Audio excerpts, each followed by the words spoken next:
And today I have a customer for the first time, and this customer is trying to bring a solution to certain screeching noises, clunking, cracking noises.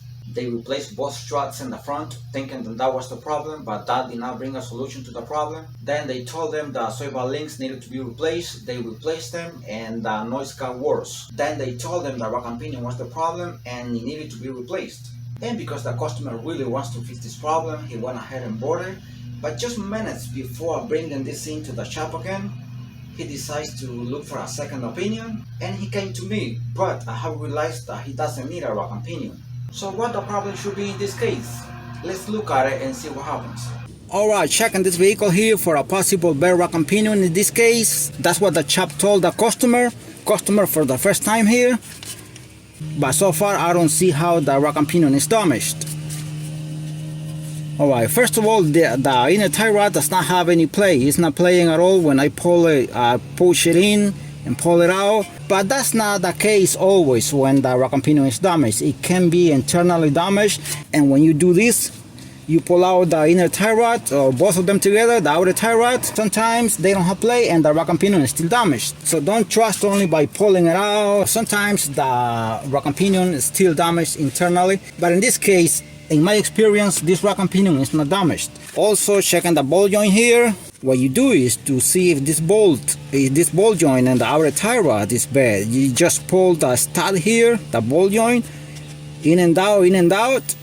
This one is not playing at all. When I pull the stud or the ball joint, whatever you want to call it, it has no play here at all inside the ball joint. So that tells me that even if it doesn't look good here, but it's still okay. And they told the customer they wanted $1,100 to replace this thing, to replace the entire rack and pinion.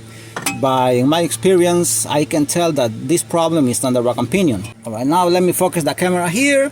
When he went there for the first time, what happens is they told him the struts were not good. They went ahead and replaced them.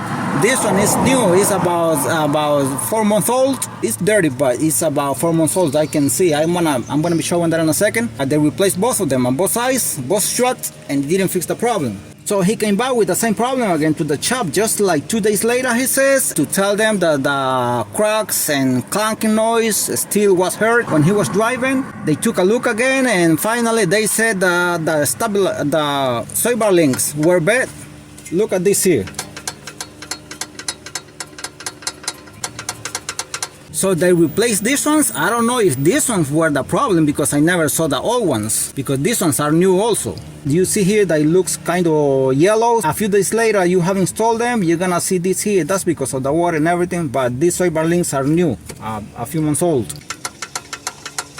So for me this soybar link is good. The nut for the soybar link is loose. This one here, also the one on top is loose. Not sure if the camera is able to see how the nut moves. It moves very little though. But now this is only by hand, not to mention with the pressure of the vehicle and everything when the vehicle is being driven. I already checked the other side. This is the driver's side, by the way, and the other side is exactly the same. They left this one loose, the soybar link. So probably they were bad. I don't know. The old ones, I don't know. But these ones are the ones that are making noise. And why I'm saying that? Because I checked everything else already. I checked everything else already in the suspension here, including the lower ball joints. So I'm gonna go ahead and tighten this nut here and see if that fixes the problem. Alright, I'm gonna be tightening the one on the bottom first because that takes a little more work.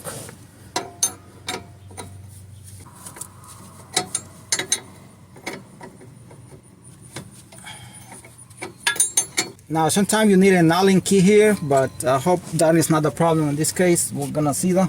I'm trying to tighten it without using the Allen key.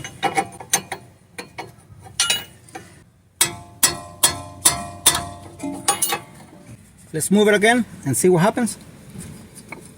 No more clunking.